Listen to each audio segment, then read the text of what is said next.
SJ Temperament, they are cooperative, concrete, and systematic types. Let's start with ISTJ. Yeah, I would say that their strength is, it's a bit of a predictable one, but it's how reliable they are. They don't even have to be the perfectly healthy version of their type to still be like the backbone of society. Sometimes their efforts go unnoticed, but I think that they just do the thankless labor, sometimes invisible labor, hard labor, and they don't even complain, sort of people. I agree. I think one of the strengths of ISTJ is it's really boring, but how reliable they are, exactly. At least for me, I really appreciate ISTJs. It is actually like a safe place to be for someone like me. And it's probably due to that I'm an extroverted sensing user, that the introverted sensing that they have so strong, it's really suiting for me. It's like they know where they stand. I don't need to like flow around and kind of not know where I'm going. But with an ISTJ, it's like they're willing to receive what I give. They also know where they stand. So it's really easy for me to kind of land on where they land. Where is their land? You know, this is really weird ways I'm having here, but yeah, I think that's how it is. Yeah. I get it. Yeah. What about the challenges? Probably with the SI Dom, but I think nobody is, on average of course, nobody is as unnecessarily inflexible as the ISTJ. They can be kind of stuck in their ways, and they can be really wary of anything new that hasn't been tried before, and they might even see as a personal attack if you want to do something differently, even though it's not anything personal. I agree, and definitely it's a surprise, the introverted feeling there, which is really a soft spot, because they don't show it, but you can kind of accidentally like push that button, and then it's like they suddenly start crying, they suddenly feel really attacked, they withdraw. There's just many things that can happen because the introverted feeling, childish, naive function is there, not kind of knowing how to deal with it because it's so overwhelming probably. So I definitely think that's one of the weaknesses. And another weakness I recognize is that I think many ISTJs that has not grown out of their shell, they can be so comfort zoned and scared of the world. It's really sad to watch because they're not actually living the life they would want to, but they're just more like living the life they know because they know it. Yeah, you know? Yeah, exactly. Yeah, the perfect example of like mama said kind of life. Yeah. Mama taught me. Mama said, I'm gonna do this. Yeah. But I'm really happy to see ISTJs. I've seen many like great ISTJs who are one of the most brilliant people, to be honest, because they can become so smart with their extroverted thinking. They can become so grounded, and they have a huge library of things they know in their head that they can just search through. Okay, from 1 to 5. Okay, so if the ENTP was a 3 because it's like a great risk, great reward type of person, I have to give the ISTJ also a 3. I think the risk and the reward are, in my case at least, they're very much smaller, because I don't think it's easy to like not get along with an ISTJ whatsoever, because I think they're quite easy to get along with, but at least personally I also struggle to find like a very deep connection with them. So yeah, we'll go with the middle ground with this one. That makes sense, and I agree with those things, but I will give a 5. Just because, 5? Really? yes, I love ISTJs. Aww. I'm not saying all ENTJs like ISTJs, or I'm not saying ISTJs are the best ever or something like that. It's just because of how easy it is for me, because it's like they are so willing to receive. They are so willing to listen what I have to say. If they are too comfort zoned, I don't think I get bothered by that either, because I just say things how I think they are. Like, I don't think I go around and try to suit them, you know. I will just say I want to do what I want to do, and I'll just try to drag them with me, and they usually like it anyway. So so it's not like an issue, you know, for me. Yeah, so, I get it. Yeah. So even though it's challenging type sometimes, for me, like, I definitely get along. I like them. Okay, Yeah. great. Okay, next one. ISFJ. Oh. What was that reaction? For that, you have to go first. Okay. Yeah, seriously, ISFJs are like my safety net. Seriously, they are so amazing. It's only because how they always take people into account. They care about my emotions, they care about my needs all the time, and I love it. I'm seriously like, I love it. But that is just a personal preference. Totally ISFJs, they totally have issues, but they also are great. So one of the great things, how caring they are. Definitely, at least for me. That's amazing. Yeah, I was going to say that the ISFJ is easily the most virtuous person in any room. I love that. Yeah, because I feel like, because they're so altruistic and giving and selfless, and they're also practical, like they know how to care for other people in practice, right? Yeah, I think they're such like good people in the actual sense of the word. Well, it's been a while, but I was watching Howl's Moving Castle. I was watching Sophie, the protagonist, and I was like, how is she literally the most perfect person to exist? Like so like giving and altruistic and forgiving and morally sound and yet practical, and she was like a perfect person essentially. And ISFJ. Yeah, I can totally believe that, Yeah. to be honest. Yeah, they don't get bored even though they could do the same thing for a long time. So then you're just bound to get really good at what you're doing. So I think the ISFJ can develop a really admirable skill set.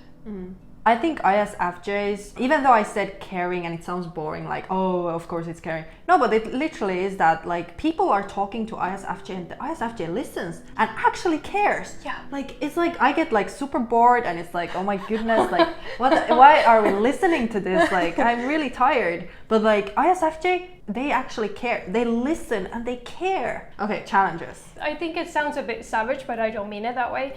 But I think when you see like people or characters in film or whatever, and you're like, does this person have a personality? They do, and it's ISFJ. I'm sorry.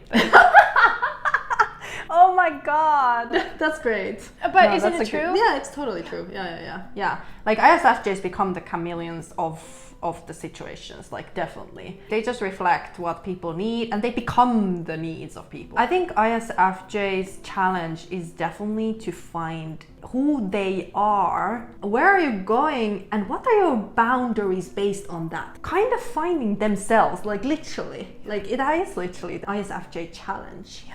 Yeah, because I feel like they're so concerned with other people and their needs and how they're doing. It's such a stereotypical thing of ISFJs to put themselves on the back burner. And yeah, I think that's like a lifelong journey of every ISFJ is to draw boundaries and figure out who you are and what you like, even if it's different from what your partner likes, what your family likes, or what's liked in society, you know? Yes. Totally agree with that. Okay, how challenging is this from 1 to 5? I think most of the time it's very easy to get along with ISFJs, but I also think this is just a personal experience, but I feel like they have this aversion towards people who don't work the way they do.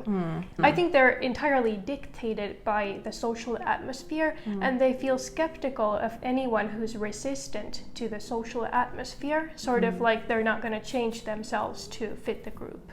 Like, I feel like I've been slightly discriminated by ISFJs and some other types pretty much always. It might be a slight challenge in how I get along with the type. If I gave the ISTJ a 3, I can't give the ISFJ higher than a 3 because there's that component, you know? So, I don't know, 2 or 3. I can't really decide. Okay. That's good. Okay, mine is 5. That's with the same reasoning as with the ISTJ. They're like an island that is there and they also care about my needs, so that's amazing, to be honest. Again, even though they can be moral polices and that's, which is pretty annoying also, but I don't think I care that much. You know, I think I filter a lot of things out. Like if they police, I say it, like, I don't like that. I don't think that's true. I think that's stupid, or I will just say But it. they won't come to you with the policing. They'll just like you know? Okay. I think they do that, and it's about things like, oh, look what she's wearing, like how could she look at that person like that, and how could she say that, you know? It's a lot of that, you know? Yeah, I actually think that's probably true, but the problem is that if I see that, I will just confront that. Oh, you know, that's the problem. Yeah, if I don't see it, then I don't know about it. But if I see it, I go and ask, what is your problem? You know, I will just do that. So I don't think actually that would be an issue for me. Okay. Yeah. Okay, next one. ESTJ. So I think the ESTJ has the psychological profile of a Templar, right? So they can be assigned a set of goals and values from the outside, and they'll take it in as their own, and they'll go to great lengths in pursuit of it, and they'll be very courageous when they do that. And also I think they're any employer's dream because they work efficiently and they follow the rules and they fit in. I would hire an ESTJ to do almost anything. I think ESTJs are underrated. They are a great type, to be honest, in our society, in the sense that they enforce things to happen. They are still action-oriented, they still do things. They can be also creative with their extroverted intuition, naive function. So they can really solve issues. They can look at the details, they know the procedures, and they can solve things. Like, they can also think out of the box, even though I think it's underrated. And also the fact that ESTJ is cooperative, which is different from ENTJ or INTJ and stuff like that, which is that they actually also do things that are good for the people or their family or society. They think from the group perspective, which is also a strength. And I understand why they are a leader of a specific kind. Challenges. So I think the ESTJ is the most intolerant type in the actual sense of the word. And I think the word's been contaminated by politics. Like, I don't mean anything political when I say intolerant, but in the actual sense of the word, like intolerant of anything new or unconventional or people who don't really fit in, you know, that sort of thing. And also they tend to be quite bureaucratic. At their worst, they could seem like their entire personality has been replaced by, you know, a book of rules and regulations. Because people see those traits, a number of others.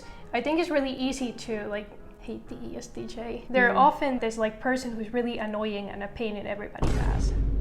I don't think, at least from my experience, I think the ESTJs I know are actually pretty open-minded, and they are not as like strict and like kind of like just have to do it this way in some sense. Although they enforce the things they know, they think this is the best way, that's how we do it.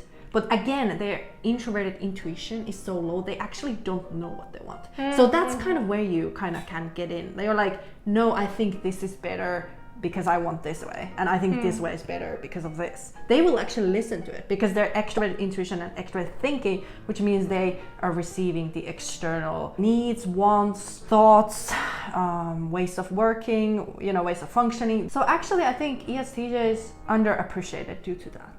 Due to that they are actually more receptive based on how I actually see them. Anyways, I do think they have challenges. For example, the introverted feeling, which is they don't know where they stand with their own values, who they are as people, and what do they want from life actually. From 1 to 5, how challenging? And I think the ESTJ is unfortunately going to get one of the lowest ratings from me personally. I think they're gonna have a 2. And for me, I will probably also have to give a 2. I think I get along with the ESTJs superficially really well, which is that if we're somewhere, we kind of understand, like we want things to happen and we kind of agree on things. But when it comes to the way of seeing like life, like the bigger picture, it really doesn't align. Next one, ESFJ. Do I go first? You can go first. So I think the ESFJ is the people's people. They're the social glue in groups and workplaces and communities and families, and they'll just be that glue and be that connect between people, and they'll regulate the emotional environment, and people don't even know that they're being glued or regulated, right? They sort of like do it in secret, kind of. It's very much like a mom type. Definitely. I think ESFJ is also a bit like ISFJ. I'm not kind of sure what is their personality sometimes. I think one thing that's overlooked about the ESFJ is how they are extremely hardworking. Like they match the That's actually DOMs. true. That's actually true. And disciplined. Especially when it comes to other people. Like they will not rest if something needs to be done for other people. They are so that's actually true. hardworking. And definitely because their introverted sensing is more critical towards themselves, or like pessimistic, which is that they actually think they don't do enough even. There is always like a sense of self-criticism there. Yeah. Yeah, and I think it presents itself also in the way that I feel like they need to get approval from the outside. Like they're bad at giving that approval to themselves by themselves.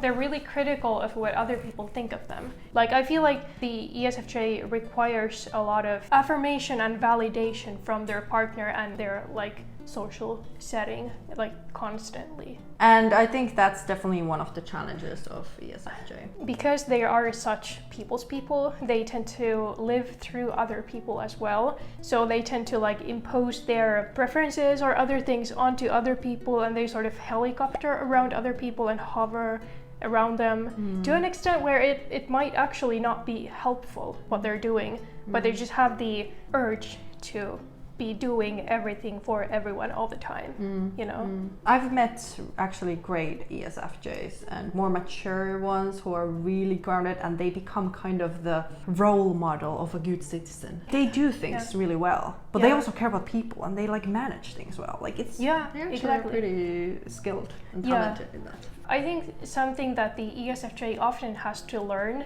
is that sometimes the best thing you can do for other people is just stand back. I think for me, ESFJ is a 4 out of 5. I think I get along with them, but because of their extroverted, it's not a 5. Because like I just think it's just a lot of energy for me, like to be with him. It draws my energy a bit too much. Yeah, if I'm being honest, I have to agree. And also I think the ESFJ does sort of social policing more than the ISFJ. And I think they might be even slightly less tolerant of other people than the ISFJs, because they really don't do that well with people sort of being different or standing out. They just have like this aversion towards that. So I think I can't really give them more than a 2. Sometimes I get really well along with the ESFJ. Yeah. Okay, let's go to the next temperament, the NF temperament.